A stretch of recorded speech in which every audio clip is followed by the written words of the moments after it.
Like what you're listening to? Don't forget to like, share, or follow our From the Mount podcast.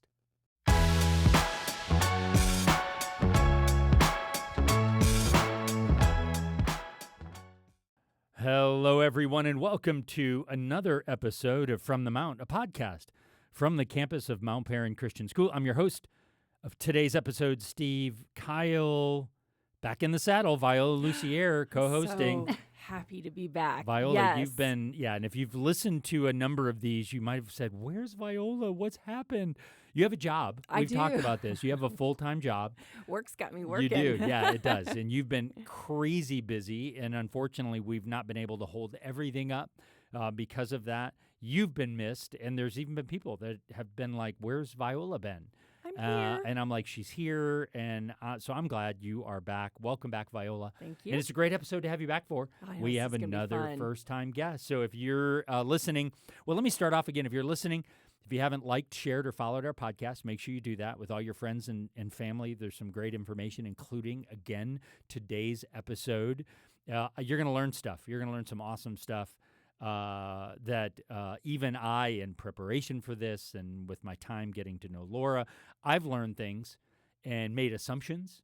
I've done a lot of those things. And so no doubt, I'm hoping at least, others have done the same, Laura. And you're going to be dropping some knowledge on them. And I am so thankful. We have first-time guest, Miss Laura Kehoe with us. Laura, welcome. Thank you. I'm excited to be here. So glad. We're going to be talking about ASL, or American Sign Language, today. And in so many facets. And somebody might be going, really, how can we spend, I've learned, based on some of the information I've shared, we could talk about this for hours, ASL. Genuinely, we could. So we're not going to on this episode. We might break it up into other episodes, but we're going to get such rich information today about ASL, the program here, your involvement. And so, but as I do with every first-time guest, I want to have everybody get to know who is Laura Kehoe. So Laura, so because people are going to be wondering, like, who is Laura? Where did she come from? Does she have children? Does she? People, those will be questions they'll have. So can you just give a little snippet, both who you are, kind of your background, and then I would love you can ease into ASL, like what was the catalyst that kind of catapulted you into this passion to where now you serve teaching ASL right here in our high school. You've taught it kind of unofficially for a few years prior to now your official role in our language program teaching ASL. Who is Laura Kehoe, and how did you get to where you are? Sure. Okay, so I'm from New Jersey. My husband and I were both born and raised in New Jersey. Yeah, so immediately people are like, okay. Okay. No big accent. All the preconceived notions of that. Well, you're going to break them all because you're not a traditional, you're from New Jersey. But if you get to know your husband seems more from New Jersey. Oh, does he? Okay. He does when I talk to him. Like, I go, okay, New Jersey. Yeah. You, not so much. Not so much. I I have totally embraced the Southern culture. Being in Georgia, I love it so much. We moved here for a very specific reason, and I'll tell you that right now. Yeah, so great. Both of us were born and raised in New Jersey. Our families, everybody is, for the most part, still there. And we miss it terribly. I love New Jersey. We lived in north central Jersey where you could 45 minutes to the mountains, to the beach, to the city, to farmland. New Jersey is a really beautiful place. It has a terrible reputation, but if you've never been there, it's a wonderful place to live in a lot of ways.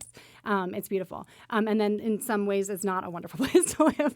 And so when my husband and I had 5 children, we decided this was not the place that we wanted to raise our kids. And we really wanted to find somewhere where we could raise our kids around more like-minded people.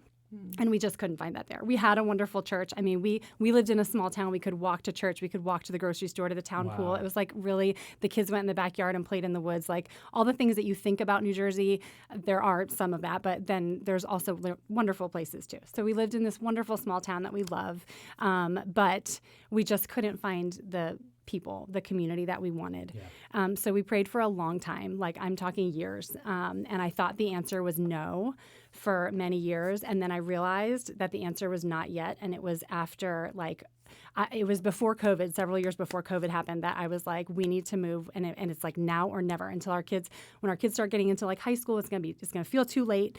I really wanted them to be grounded and rooted in. Sure. In this.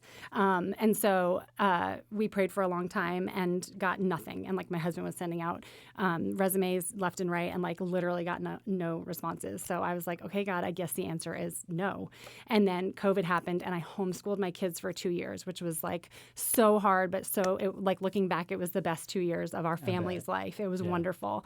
And then when COVID was over and it was time to go back to school, I was like, ooh, I don't really want to do that here. I really wanted to move. And that is when God opened the door.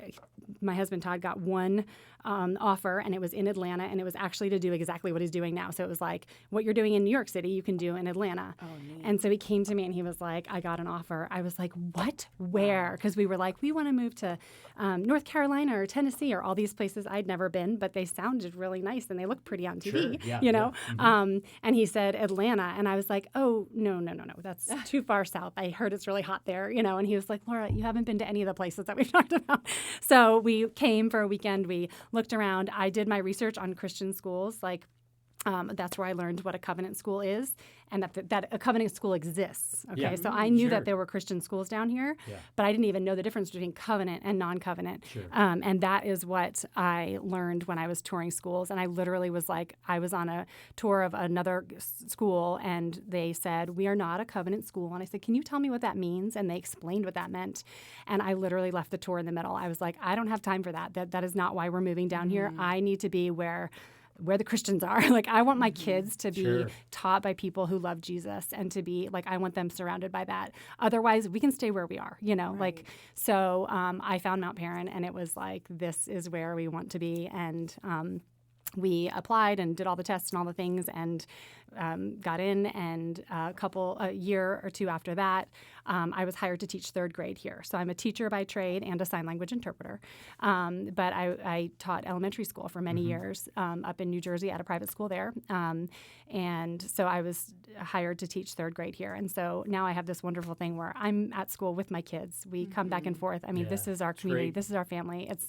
I am so thankful to be here. And I pray that I never forget where God brought us from, and that he brought us here. Like, that, I feel like, is my testimony, that I prayed and I waited, and he did answer. It wasn't on my time, but it was on his time. Because had he brought us down here before COVID, it would have actually been really sad to be away from our family and not know people. And, you know, so I'm just thankful that it happened in his time. And same with going from elementary school up to where I am in the high school now, was like all part of, I feel like, his plan. And I feel like I'm doing exactly what I'm made to do. So I love it here. So So which, I mean, it's an awesome. I actually remember when your family came down, when you guys came down to tour. I remember that. I remember you guys being in the front office, and maybe, you know, I was thinking, and you know, New Jersey, that we had a family from New Jersey, and I have friends from New Jersey. It's you know, there are. I think their family is from Boundbrook, New Jersey. I think that's like over one of the bridges. Like, it was a neat little town. Yeah, that's like 20 minutes from where we were. Yeah. And so I visited there, stayed there. It was a great experience up there. But I also, having lived in the North before, it was not a place we wanted to raise our children either. And so that's why we ended up down here. But let's back up even further, because you taught lower school. You were an interpreter for ASL. How did that? Not everybody does. I don't know. Right. I would not have known that I don't know existed, any, right? Yeah. Well, I don't know anybody else. I know ASL. I don't know anybody. I know other people who know American Sign Language. I know no one who's an official interpreter, nobody who's a formal instructor of this. How did you end up in ASL, this passion, this desire? Because before you were even officially doing it in our high school, you were a third grade teacher, and you were teaching it to your third graders, and it wasn't part of the deal. Like, you didn't have to be doing that. Right. So it was clearly a passion. It was clearly something you were great at, and you saw this. Why why is that? Okay, sure. So when I was in about middle school, we went to a big church that had a deaf community that was part of it, and there was an interpreter on the stage. So we would go to big church, and I would listen to the pastor, but I would watch the interpreter. And I was like, that is so cool, and I want to do that. And so from then on, I basically took, like, my parents helped me look into classes that I could take. I went to community college one summer and took an ASL 1 course there. And then I found out about Gallaudet University, which is a school for the deaf in D.C., a university. It's the only liberal arts college for the deaf in the country, in the world, I should say. So that is like the hub of deaf culture and deafness and ASL and everything. I went when I was like later in high school. So I had taken a bunch of different classes, Sunday school classes, community college, things like that, like learning on my own as much as I could. When I got into high school, I went to Gallaudet in the summer for a 2-week like intensive ASL class where everything was in sign language. My teacher was deaf, and everybody on campus is deaf. Everybody signs. It's a deaf world. If you're a hearing person, it's like the opposite of our experience. A deaf person's experience if they were with us today, right? It was like the opposite of everything. It was really, really an amazing experience.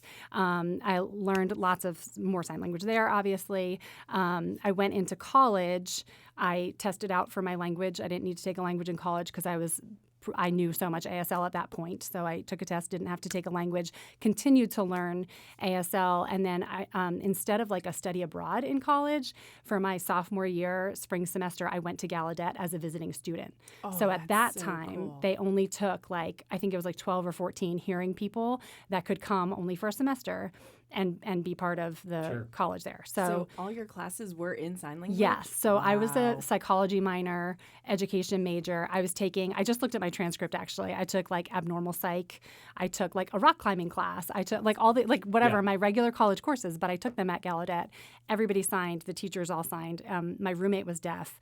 It was just, I was like immersed in the deaf community. And it was like the best experience to learn sign language, learn about deaf culture, all of that. So I did that during college.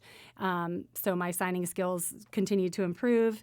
And I really felt like I had a passion for doing something. I wanted to do something with sign language. I didn't know what it was, but I was an education major. I also love teaching. So so I graduated with a teaching degree, and I taught 4th grade at a private school for several years. And then I felt this nudge, like I still want to do something. So I went to my administration and I said, I want to go back to school to be an interpreter, a sign language interpreter. This is like what I want to do.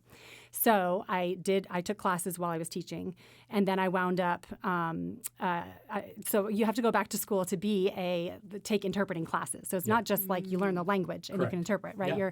You're interpreting between 2 languages. So there's a lot more that goes into it than just knowing ASL and knowing English, right? Sure.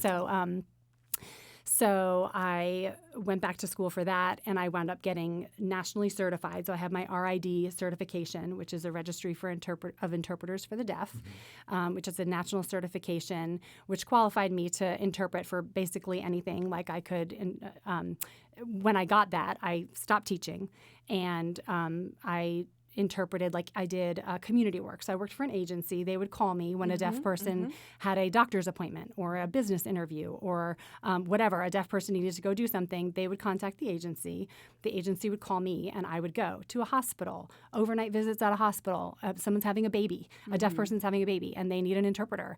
And they're required by law that the hospital provides the interpreter. So the hospital calls the agency, who calls me. I go and I interpret between the hearing and deaf people. That's a really cool job because you don't know what you're going to get. I would get phone calls and they'd be like, hey, we have a job interview. And I was like, oh, cool. Like, what's the job? Where is it? I would decide if it was something I wanted to do, that I could do. It worked with my schedule, whatever, and I would go interpret. Really neat. So then I decided I wanted to do that full time. So I did go. I worked in the education setting. I worked as an interpreter in the Newark public school system in high school. Technology High School in Newark is where all deaf kids from the district all go there.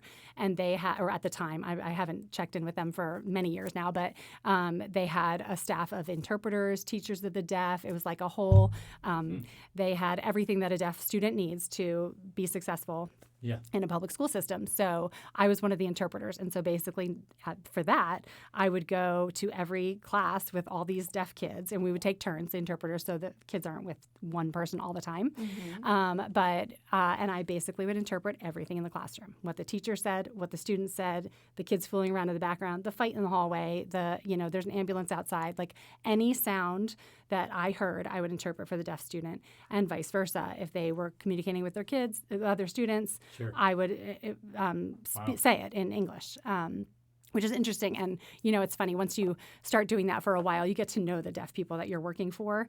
And sometimes the kids would be like, I don't want to watch anymore. Like biology class, right? And I'm interpreting and I'm like talking about whatever, like all this stuff that I have now studied at home to learn the material so that I can interpret it clearly for these deaf kids.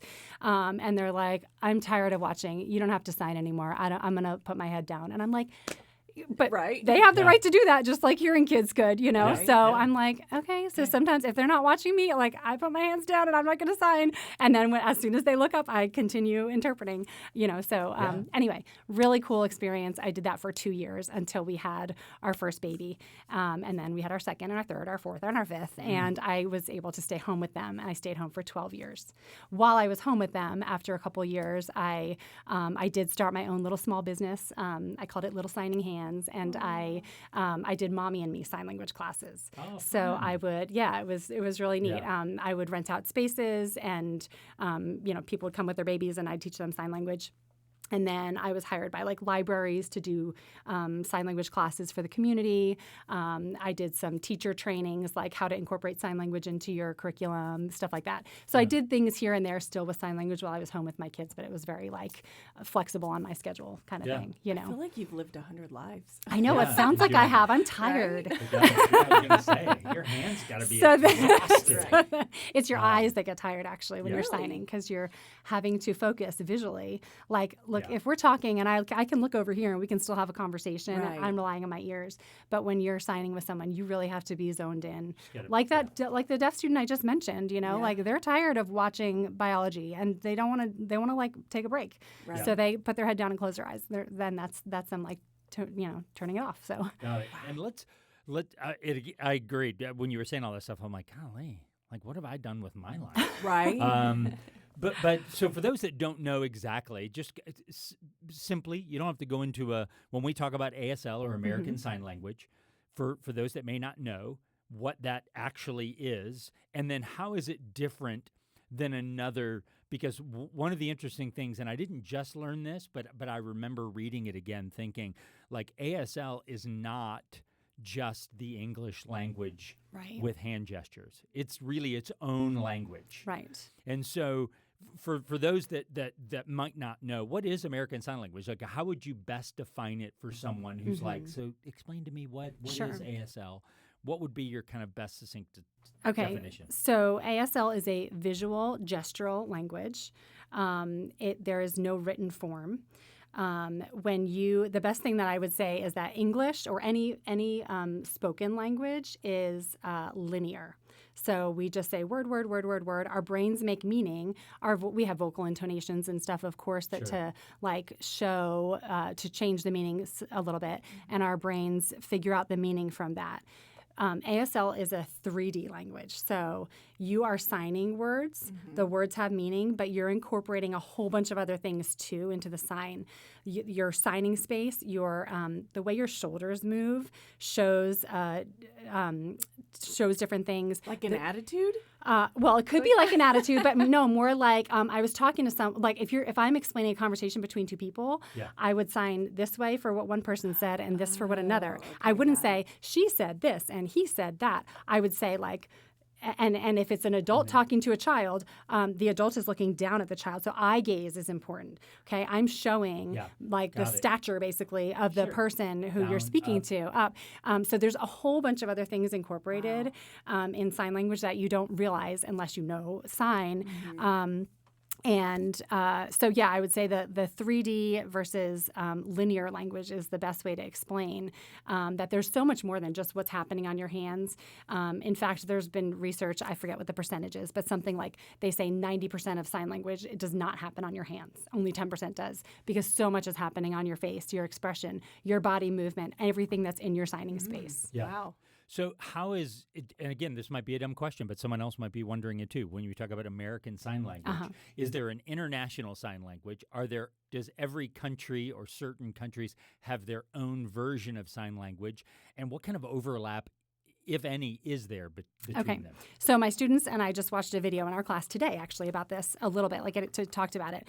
ASL is American Sign Language. It's used in Canada and America mostly. Yep. And then in other countries, like British Sign Language is completely different. The manual alphabet that you have in front of you is one-handed and shows like a letter for every hand shape. In British Sign Language, they use two hands, and they do this whole thing. Like, I have no idea what they're signing. I cannot understand them. Now, if I watch somebody signing in British Sign Language for a while, I can pick up things and I can kind of get the gist of it. Yeah. You know, but it is so different. Wow. So countries have different sign languages. But if you get together, and this is what the video is about today that we watched, was if you get together with two people from different countries who speak different languages, you would have a really hard time communicating because you literally like cannot speak their language. You don't know what they're saying, like German, English, whatever. Like I could not communicate with that person. If I saw someone who is deaf from Germany and they're doing their German sign language, I'm doing my ASL, we could communicate way easier because we can gesture, because part of signing is just communicating. Like there's so much more to communication with sign language, and that you can gesture, and the like I talked about, the facial expressions and the movement and things are going to be similar, way more similar than a spoken language. Yeah, and that makes sense, because obviously we as humans gesture, we communicate with our hands anyway. Unofficially, we share a lot of information just by using our hands. And again, I know it's vastly different than learning American Sign Language or any formal sign language. But I do see that, that kind of makes sense. Understanding, like if you said a word in Mandarin, I'd have no idea. But if you sign something, I might go, I think I'm picking up on this sign you're doing. So that's interesting. So hopefully that's helpful. And, you know, as people consider that, in this idea of this, but it is ASL is, and obviously when you consider American Sign Language, I've seen anytime you watch anything there's a couple networks you can watch where, you know, whether it's, what's the C-SPAN type of things where there's always someone in the corner, or anytime there's a presidential address, there is a press conference. There's someone there signing, providing that kind of thing. So it's obviously necessary in lots of ways. But when you consider this, we've offered at Mount Perrin Christian School for years Spanish, French. At one point we had Latin. And so starting this year, we've moved into American Sign Language as an actual language offered as a. Talk to me a little bit, and that was something I think you, and correct me if I'm wrong, lobbied some for. Like, nobody really came and said, Laura, we're starting this program and we need you and we want you. We did want you and need you. Well, and to be fair, it has been something that we talked about for a long time. Like, how would we do it? Where would we go? How do we get someone? Yeah, like, correct. Because it's becoming so popular now. Yeah. So, so the value, you said, hey, this is something I'm passionate about. Why? Why do you think, like Spanish, like French and other foreign languages, other languages spoken, why do you feel American Sign Language is, and again, you might even feel even more important or more valuable, but at least equally as valuable? Where does that stem from? Sure. So yes, I would say equally as valuable, right, as all the other world languages. I do want to reiterate that ASL is a full language. It has been like researched and studied, and all the same, like English or any other spoken language, like the rules, the grammar, the syntax, all of that exists in ASL also. It's just not always in word form, obviously, right? It's all in all different spatial ways.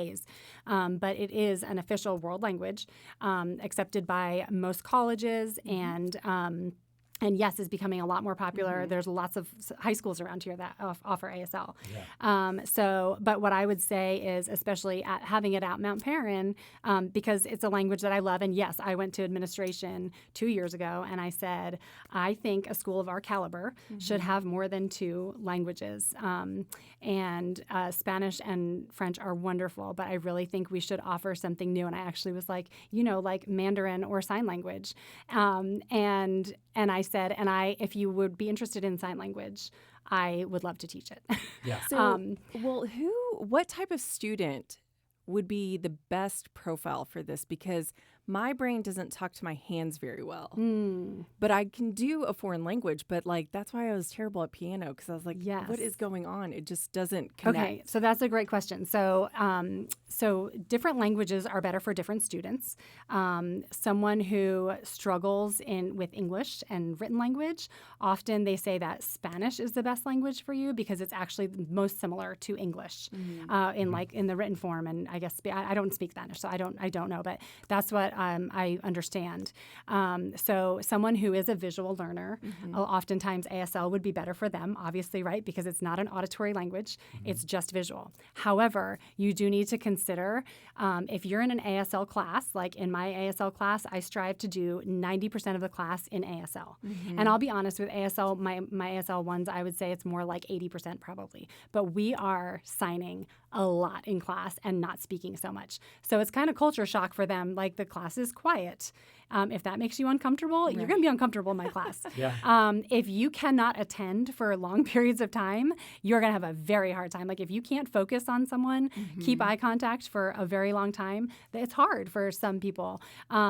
Your manual dexterity. If you cannot form the letters of the alphabet, that's the first thing we do. It's going to be very hard for you if you can't clearly enunciate, if I could, your hands.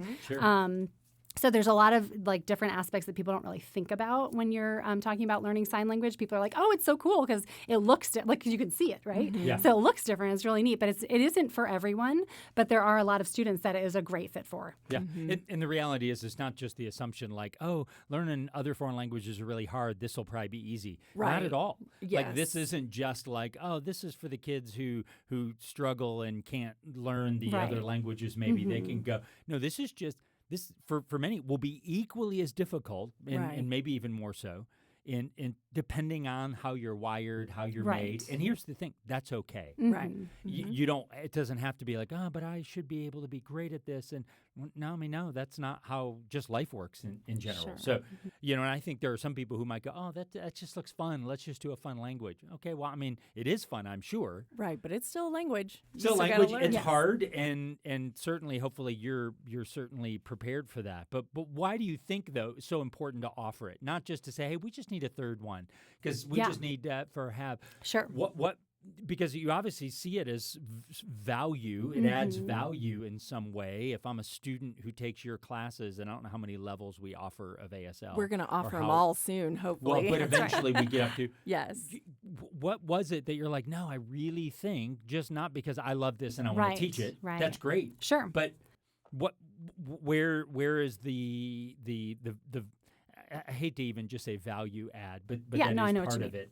From that, what would how would you answer that? Sure. So what I would say is that the deaf community, first of all, the most important thing is the statistic that is widely known is that the deaf community, for the most part, does not know Jesus.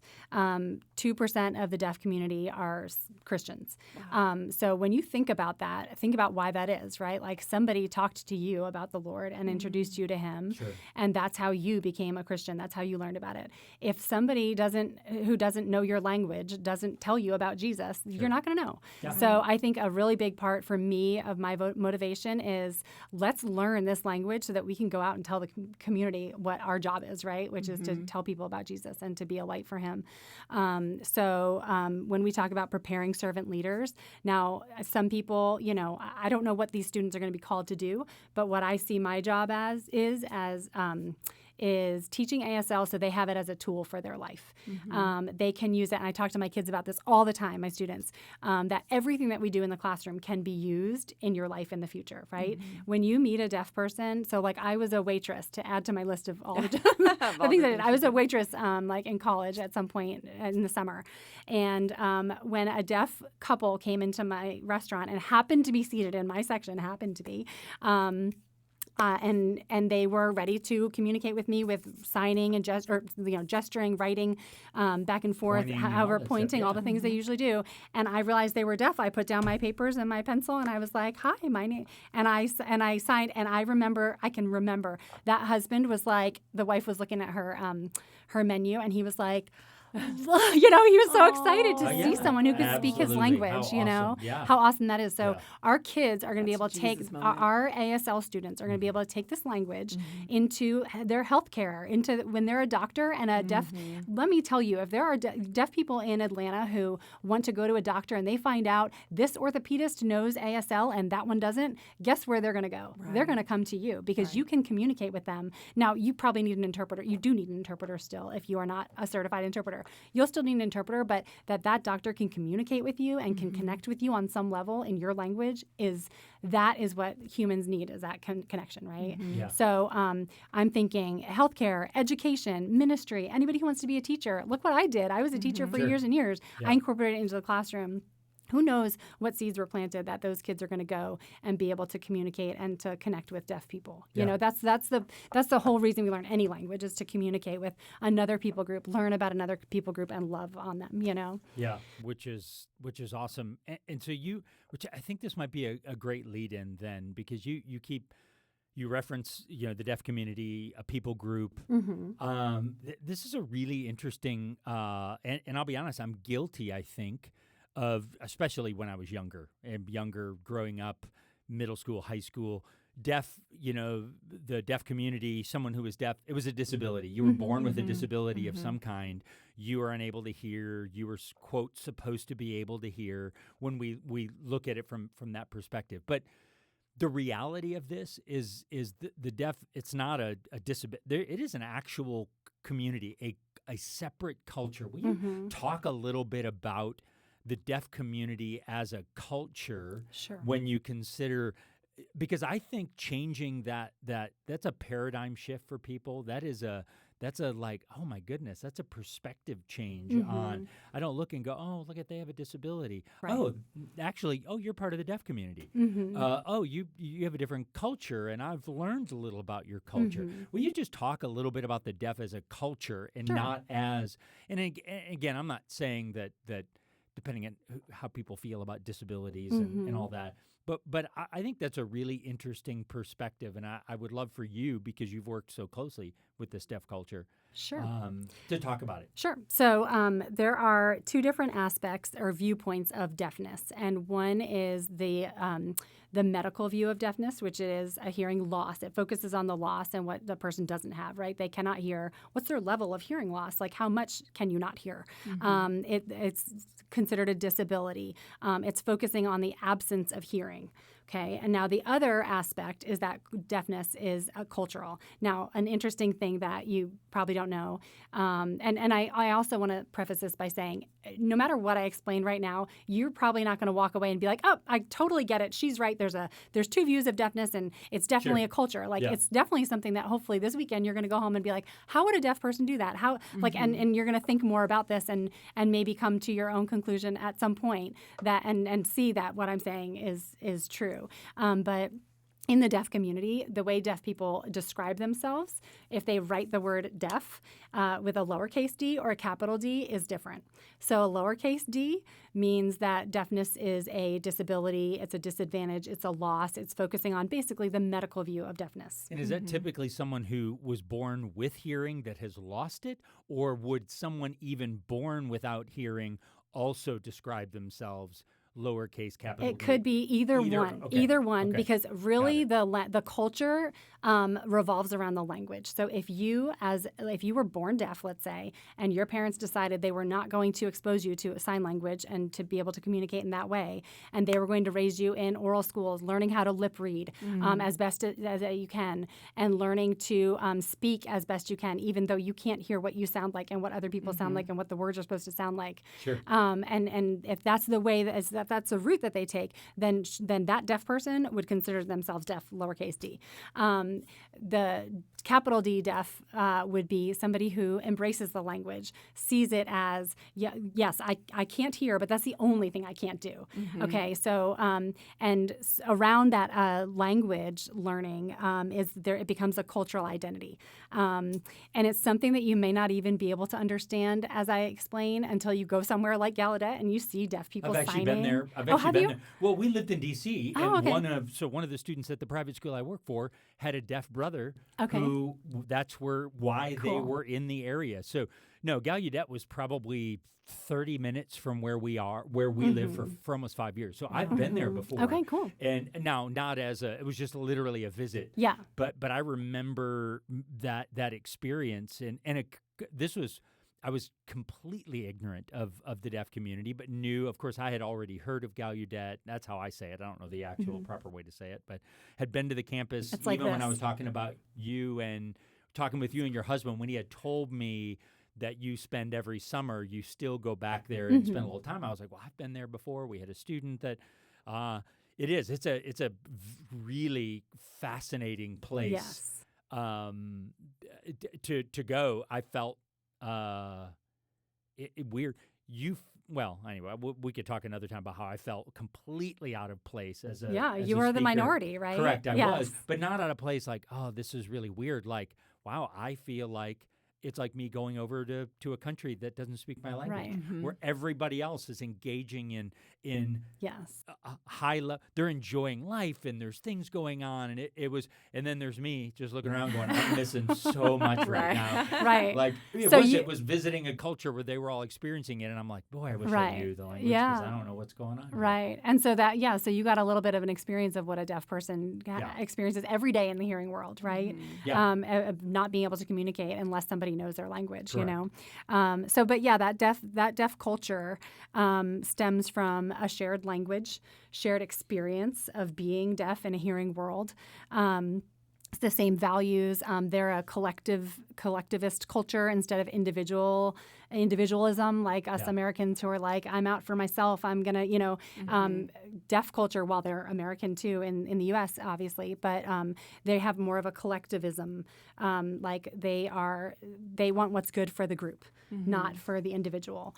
So there's a lot of things today.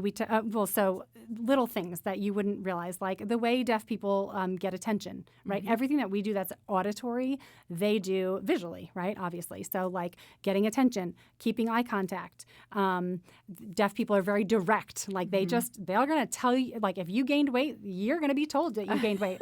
I noticed you put on a couple pounds is what they're like. Yeah. Deaf people just tell it like it is because everything is visual, right? They say what they see, and that's just part of the culture is like direct, long goodbyes, visual awareness of what's going on in the space around you. All those things, when you cannot hear and you rely on your eyes instead, that all of that is part of the culture. Yeah.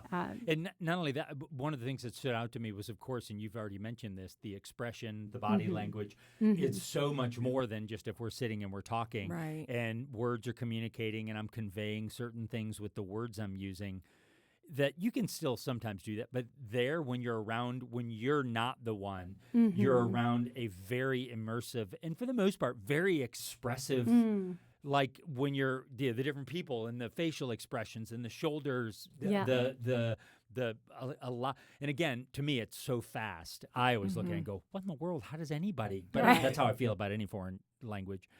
But the how quick the shoulders move back and forth, and then I know they're saying something with that, but I don't know what they're saying with that. Right. It's a really interesting kind of, and then some just sign silently, and some there's some noises attributed to that, and I don't know if that's unintended or intended or That's they can't a hear it. choice by a deaf person. Yeah. So if you think about it, there's nothing wrong with their vocal cords, right? They work just fine. Correct. And so deaf people just choose to use their voice or not. Yeah. And depending on their level of deafness when they became deaf, that depends on whether their voice sort of sounds more like ours or not. You know, someone who has had hearing experience and knows what words sound like and what they sound like are going to sound a lot more similar to us when we talk. But deaf people basically just choose to use their voice or not, and that's their choice. You know. So I just found this little nugget here. So data that you may know this already, but I was just curious about this idea of the difference between cultural and regular. So